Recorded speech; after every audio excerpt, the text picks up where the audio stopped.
जय श्री जगन्नाथ। प्रभु जगन्नाथ पाखरे मुंडियाटे मारी आजिर ब्लॉगटी मु आरंभ करुच्ची। सभी को विनम्र सहकारे आमंत्रित करुच्ची। रथयात्रा उपलक्षे मु एई ब्लॉगटी प्रस्तुत करुच्ची। आशा करुच्ची आपण मानकु निहाती भाबरे भल लागिवो। मोबाइल धरिकी बसी जातु, प्रथम रु शेष पर्यंत भिडियोटी को देखि नियंतु। भोगराई रथयात्रा उपलक्षे आमे भोगराई आस्थिलु। आमर पूर्व भिडियो मु छाड़ी सारी जितेबाला आमर भोगराई रे रथयात्रा प्रस्तुति चली। एबे प्रस्तुति आमर शेष पर्यायर पहुँची आसी। रथयात्रा दिन सकाळे आमर बाकी जहाँ सक काम थिला से सब चली। सेपटे कौन होउची ना सब कुनी कुनी रथ, छोट रथ पिला माने सब नहीं आसती। ये जो रथ खाली एतिक जो रथ आसी माने माउसीमा बाड़ी को ता नुहे, बहुत सारा रथ आसे आमर बुलेकी सब जाती। किंतु कौन है कि रथ दिन आमर वर्षा हो गला। वर्षा सकाशे माने बहुत दूर दूर सब कुनी कुनी रथ आसे, से गुड़ा को आसी पाला नहीं। किछि रथ आसिला देखिकिना बहुत खुशी भी लगिला। केते सुंदर भाव रथ सब बना जाइछि। पिला माने रथ यात्रा को अपेक्षा करके रही थांती जे आमर रथ बनैबू, तापर आमर प्रभु जगन्नाथ को सेथिरे बसैकिना आमे बुलेई नबू। रास्ता जाक लोक मैंने भी देखती। लास्ट रे माउसीमा घर को लेकिन आसती, माउसीमा ठाकुर को दर्शन करती। सी गोटे जो प्रकार माने उल्लास आनंद भावना मु प्रकाश करि ना। आपण मानकु देखौची निहाती भाव भल लागिवो। खाली आमर जो भोगराई रथयात्रा होउची ता नुहे, एटा जमती आमर गोटे 12 मासरे 13 पर्व। सी आमर रथयात्रा गोटे पर्व, एते सुंदर पर्व समस्ते आनंद उल्लास पालन करिथांती। सेपटे आमर जो कुंज सब बना होता धीरे धीरे धीरे धीरे सब काम सरी आसलानी। सजासजी मध्य चली। आमर बड़ जो जगन्नाथ तांकर भी सब सजा हो गलानी। बाबू आसिकी पहुँची जाइथिला, सब पिंधा पिंधि भी सैलानी। एपटे ठाकुर जो बसिबे तांकर मध्य पिंडी स्थापन करा होउची, माने सेठी बंदाबंदी होउची। लोक संख्या टिके कमी जाइची। आहुरी आमर टिके अधिक लोक हेले कौन होउची ना साजसज्जा अधिक मात्रा माने सुंदर से हेई पारे। एपटे वर्षा माने मझिरे मझिरे लागी रही, सेपटे कहीं नहांती। तेणु धीरे धीरे जमती चली प्रभुंकर कृपा लगुच जे लास्ट पर्यायर पूरा सब कंप्लीट हो जिवो। टिके भी आमर काम किछि अटकी रहिबो नाही। रथयात्रा दिन हुए कौन आमर आम घरे जो कुनी रथ जो माने ठाकुर रहिबे ताकर आ बड़ ठाकुर माने सेमानकर रथ दिन कौन हुए निमंत्रण आसे। आमे सब जाऊ सेठी प्रसाद सेवन करिकी आसू। मु प्राय आसिले आमर 3-4 जगार एमती निमंत्रण आसे। तेणु आमर कौन हुए जेति जो आमे रही थाउ घरे भाईर मोर सारंकर छुआ पुओ आमर ऋषि एमती हेकी आमर सब भाग भाग होइकी जाऊ। कहीं गोटे जगह को तो समस्ते गले अन्य माने मन खराब करेंगे। तेणु मत भी सेटा पूरा जना हो जाइथिला। आमर पुअर मोर जाइथाउ। सेपटे कौन होइतिला ना ए वर्ष पुनिया तार रथ प्रस्तुत करथिला, आम घरे रखियार थिला। सी भी आसिकी डाकी जाइथिला, सकाळु निमंत्रण कर जाइथिला। मोर जिबार भी बहुत मन थिला, किंतु माने जीवा पई सुविधा हैला नाही। कौन करी एपटे वर्षा भी होउची, मन भी टिके दुख लगुच। कौन केमती जीवा, गाड़ी भी ता सकाशे गोटे रही माने गाड़ी रे जीवा आसिया करने पड़ो, छाड़ी देवाई पड़ो, पुणी आसापी पड़ो। तापर आमर से गोटे छोट दुकानटे आसिकी बसे। से छोट दुकान सी तांकर सब बंधाबंदी कर सारे नुआ सिस्टम कर। से कौन होता ना दुकानटा तले एमती पारि दौले। बोधुए जो वर्षा लगी रोची, वर्षा सकाशे कौन हो सब तले जो बिछा हो सब ओदा हो भाषो।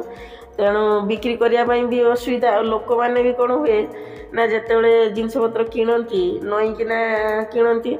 तेणु सी भी गोटे प्रकार अलग प्रकार। यही जो सिस्टम करदे से सिस्टम रे कौन है ना छिड़ाई बिकापी भी सुविधा, ग्राहक किणापी भी सुविधा। से दुकानटा प्राय आमर रथरे आ बाहुड़े आसिकी लगे। आउ बाकी दिन में लोक एत गहली हुंती एत मात्रा हुंती। बहुत भिड़ भी होता है, बिक्री चलता है माने जाई भी है। एपटे काम भी माने रही जाइए स्टल काम गुड़ाक ठाकुर लोक आसुँच। तेणु जदि सार मु चली जाऊँ ताले स्टल किए रोटे 2 दिन तो रही। भाई को तो टिके से हेल्प करार अच्छी। से सकाशे जापारे। मन भी बहुत दुख है जे एथर माने ଆହୁରି ଉଜ୍ଜଳ ଭାଇ ଘରକୁ ଯିବାର ଥିଲା, ଆହୁରି ମାନେ କେତେ ଜାଗାରେ ଆମର ସବୁ ଏମିତି ନିମନ୍ତ୍ରଣ ରହିଥିଲା। ତେଣୁ ସେଇଟା ମୁଁ ଆଉ ଯାଇପାରିଲିନି। ଯାଇଥିଲେ କ'ଣ ହେଇଥାନ୍ତା ନା ସେଠିକାର ବି ଆମର ବ୍ଲଗ୍ ମୁଁ ବନେଇକି ପ୍ରସ୍ତୁତ କରିକି ନେଇ ଆସିଥାନ୍ତି। ଫିର୍ ବି ଠିକ୍ ଅଛି, ପ୍ରଭୁଙ୍କର କୃପାରୁ ତ ଆମେ ଭୋଗରାଇ ଆସିକି ପହଞ୍ଚିଛୁ। ମୁଁ ଭାବିନଥିଲି ଯେ ଏ ବର୍ଷ ରଥଯାତ୍ରା ଆଟେଣ୍ଡ କରିବି ବୋଲି। ସେପଟେ କ'ଣ ହେଉଛି ନା ଆମର ଷ୍ଟଲ୍ ସଜାଇବାର ଅଛି, ତା ସାଙ୍ଗରେ କ'ଣ ହେଉଛି ମାନେ ଅଲଗା ଫଟୋ ମୂର୍ତ୍ତି ସେମିତି କିଛି ଅଣା ହେଇନଥିଲା, କେବଳ ମାନେ ଦାରୁଦିଅ ଆମର ଠାକୁରକୁ ଅଣା ହେଇଥିଲା, ସେଇଟା ଖାଲି ସଜା ହେବ। ସେଥିରେ କପଡ଼ା ଲୁଗା ମୁଁ ମାନେ ପିନ୍ଧେଇ ଦେଉଛି। ଲାଇଟ୍ ଫାଇଟ୍ ସବୁ ଲଗା ସରିଲାଣି, କିଛି ବି ଲାଇଟ୍ ବାକି ଅଛି। ସେପଟେ ଲାଇଟ୍ ବି ଲଗା ହେଉଛି, ମାନେ ଆମର ଷ୍ଟଲ୍କୁ ବି ଲୋକମାନେ ଆସୁଛନ୍ତି, ସବୁ ଠାକୁର ଲୁଗା ମୁକୁଟ କିଣୁଛନ୍ତି, ଠାକୁର ମୂର୍ତ୍ତି ବି ଆମର କିଣୁଛନ୍ତି। ତା ସକାଶେ କ'ଣ ହେଉଛି ନା ସେତିକି ବେଳେ କ'ଣ ହେଉଛି, ଯେତେବେଳେ ମୁଁ ଦୋକାନରେ ବିକ୍ରି କରୁଥିଲି, ଆଉ ଏମିତି ଜଣେ ଆସିଲେ ସ୍ତ୍ରୀ ଲୋକ, ସିଏ ଆସିକି ଏମିତି ମାନେ ଆକ୍ଚୁଆଲି କ'ଣ ହୁଏ, ବହୁତ ଭିଡ଼ିଓରେ ବହୁତ ବାର କହିଛି, ମାନେ ଲୋକମାନେ ଆମ ଭୋଗରାଇ ଏରିଆରେ, ଭୋଗରାଇ ଆଖପାଖ ଏରିଆରେ ବି ମୋତେ ସବୁ ଚିହ୍ନିଛନ୍ତି ସାରଙ୍କ ଝିଅ ବୋଲି। ଆଉ ଛୋଟବେଳଠୁ ବି କେତେ କିଏ ଦେଖିଛନ୍ତି, କିନ୍ତୁ ମୁଁ ତ ପ୍ରାୟ ସମସ୍ତଙ୍କୁ ଚିହ୍ନି ପାରିନି। ବହୁତ ଜଣ ବହୁତ ମାନେ ଆସିକି ଏମିତି ପରିଚୟ ଦେଉଛନ୍ତି, ସେଇଠୁ ଦେଖୁଛନ୍ତି। ଜଣେ ଆସିକି ସିଏ ତାଙ୍କର ମାନେ ଠାକୁର ମୂର୍ତ୍ତି ନେବେ ବୋଲି ଦେଖିଲେ, ପସନ୍ଦ କରିଛନ୍ତି, କହିଲେ ମୁଁ ପୁଅକୁ ପଠେଇବି, ମାନେ ଭିଡ଼ିଓ କଲ୍ କରୁଛନ୍ତି। ପୁଅ କେଉଁଟା ପସନ୍ଦ କରିବେ, ଆମର 3-4 ସାଇଜ୍ରେ ଆମର ମୂର୍ତ୍ତି ଆଣା ହେଇଥାଏ, କେଉଁଟା ଭଲ ଲାଗୁଛି ଦେଖିବା ପାଇଁ। ତେଣୁ ସିଏ ତାଙ୍କର କହିଲେ ପୁଅକୁ ଦେଖେଇଲେ, ପୁଅ ଭିଡ଼ିଓ କଲ୍ ଦେଖୁଛି। ତା ସକାଶେ ମୋତେ ବି ସେଇଠୁ ମାନେ କହିଲେ ନିଅନ୍ତୁ, ପୁଅ କେଉଁ ସାଙ୍ଗରେ କଥା ହେବେ, କେତେ କ'ଣ ରେଟ୍ରେ।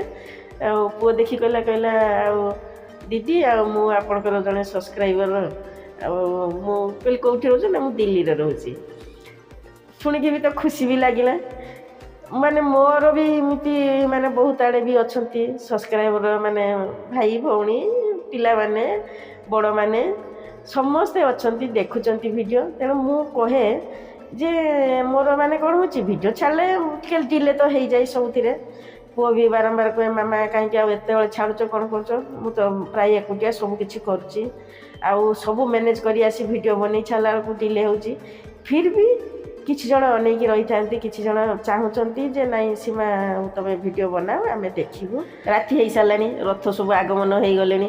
ଏଥର କ'ଣ ହେଉଛି ନା ଆମର ରଥକୁ ହାଇସ୍କୁଲ ପଡ଼ିଆରେ ରଖିବାର ସିଷ୍ଟମ୍ ବନାଯାଇଛି, କରାହେଇଥିଲା। ହାଟରେ ଆମ ମାର୍କେଟରେ ଠାକୁର ମାନେ ରଥ ରହିବାର ଠିକ୍ସେ ଜାଗା ହେଉନଥିଲା। କିଏ କେଉଁଠି ଏମିତି ରଖୁଥିଲେ, କିଏ ବାସୁଳି ପଡ଼ିଆରେ ରଖୁଥିଲେ, କିଏ ମାନେ ଆମର ମାର୍କେଟ ଉପରେ ରଖୁଥିଲେ, କିଏ ସେପଟେ ମାନେ ଯେଉଁ ପଳାସିଆ ଆଡ଼ିଆ ରହିଛି ସେଠି ରଖୁଥିଲେ, ଏମିତି ସବୁ କରୁଥିଲେ। ତେଣୁ ଏଥର କରାଯାଇଥିଲା, ଗୋଟିଏ ସିଷ୍ଟମ୍ ହେବ, ଯାଇକିନା ହାଇସ୍କୁଲ ପଡ଼ିଆରେ ସବୁତକ ରଥ ରଖାଯିବ। ସେପଟକୁ ତ ମୁଁ ଆଉ ଯାଇନଥିଲି। ଆମର ଘର ସାମ୍ନା ରାସ୍ତା ଦେଇକିନା ସବୁ ରଥ ଯାଉଛି ସେଇପଟକୁ, ଆଉ ସେପଟୁ ଯେଉଁ ରଥ ଆସୁଛି ମାନେ ହାଇସ୍କୁଲ ପଟ, ସେଟା ସେପଟେ ରହିଯାଉଛି, ଏପଟ ରଥ ଯାଉଛି, ତାକୁ ବି ମୁଁ ଟିକେ ଦେଖୁଛି। ପୁଅକୁ କହିଲି ଯା, ମୋତେ ତ ସମୟ ହେଇପାରୁନି, ବାହାରି ପାରୁନି। ଆଉ ବାହାରିଲେ ଷ୍ଟଲ୍ରେ କିଏ ବସିବ, ସେପଟେ ସାର୍ ବସିକି ଦୀପ ବିକ୍ରି କରୁଛନ୍ତି। ଆମର ଯେଉଁ ବଡ଼ ଜଗନ୍ନାଥ, ସେଇଠି ଆସି ସମସ୍ତେ ରଥଯାତ୍ରା ଦିନ ସେଠି ଦୀପ ଜାଳନ୍ତି। ସେଇଠୁ ଆଉ କେହି ନାହିଁ ବି ସେମିତି କହିଲେ, ଲୋକ ସଂଖ୍ୟା ଏଥର ବହୁତ କମିଗଲେ। ପୂର୍ଣ୍ଣ ବି ତା'ର କାମ କ'ଣ ରହିଯାଇଥିଲା, ସେଠି ରହିଲେ। ସୁଶୀଲ ଭାଇ ବି ଆସିପାରିଲେନି। ଆଉ ବି ବହୁତ ସାରା ଚିହ୍ନା ଜଣା ସେମିତି ଆସନ୍ତି, ବସନ୍ତି, ସେମାନେ କେହି କିଛି ଆସିପାରିଲେ ନାହିଁ। ତେଣୁ ସାର୍ ସେପଟେ ଦୀପ ବିକ୍ରି କରୁଛନ୍ତି, ମୁଁ ଏପଟେ ଷ୍ଟଲ୍ରେ ରହିଛି। ଆଉ ପୁଅକୁ ପଠେଇଲି, ପୁଅ ରିସି ତାଙ୍କର ସେପଟେ ସବୁ ଭିଡ଼ିଓ ବନେଇ ଆଣୁଛନ୍ତି। ଆଗକୁ ଆହୁରି ମାନେ ବହୁତ ସାରା ଭିଡ଼ିଓ ଆସିବ, ମୋ ସାଥିରେ ବନି ରହିବେ, ନହେଲେ ବହୁତ ସାରା ଜିନିଷ ମିସ୍ କରିଦେବେ। ଇଏ ତ ରଥଯାତ୍ରା ଦିନ ସକାଳ ପ୍ରସ୍ତୁତିରୁ ଆରମ୍ଭ କରି ରାତି ପର୍ଯ୍ୟନ୍ତ ଏଇଠି ରହିଲି, ପୁଣି ଆସିବି କହିଲି। ଜଗନ୍ନାଥଙ୍କ କୃପାରୁ ସମସ୍ତେ ଭଲରେ ଥାଆନ୍ତୁ ବୋଲି ଜୁହାର କଲି। ହଁ, ମୋ ସାଥିରେ ବନି ରହିବେ, ନହେଲେ ନେକ୍ସଟ ଭିଡ଼ିଓ କ'ଣ ଆସିବ ଆପଣ ଜାଣିପାରିବେନି। ମାନେ ବଢ଼ିଆ ବଢ଼ିଆ ସବୁ ଆମର ବ୍ଲଗ୍ ଏବେ ଆସିବ, ତ ଲାଷ୍ଟ ପର୍ଯ୍ୟନ୍ତ ଦେଖିବେ। ଯଦି ମୋ ସାଙ୍ଗରେ ଭିଡ଼ିଓରେ ବନି ନ ରହିବେ, ତାହେଲେ ଆପଣ ବହୁତ ସାରା ଜିନିଷ ମିସ୍ କରିଦେବେ। ଏଇଠି ରହୁଛି, ଜୟ ଜଗନ୍ନାଥ। ନେକ୍ସଟ ଭିଡ଼ିଓକୁ ଆପଣମାନଙ୍କ ଅପେକ୍ଷା ରହିଲା।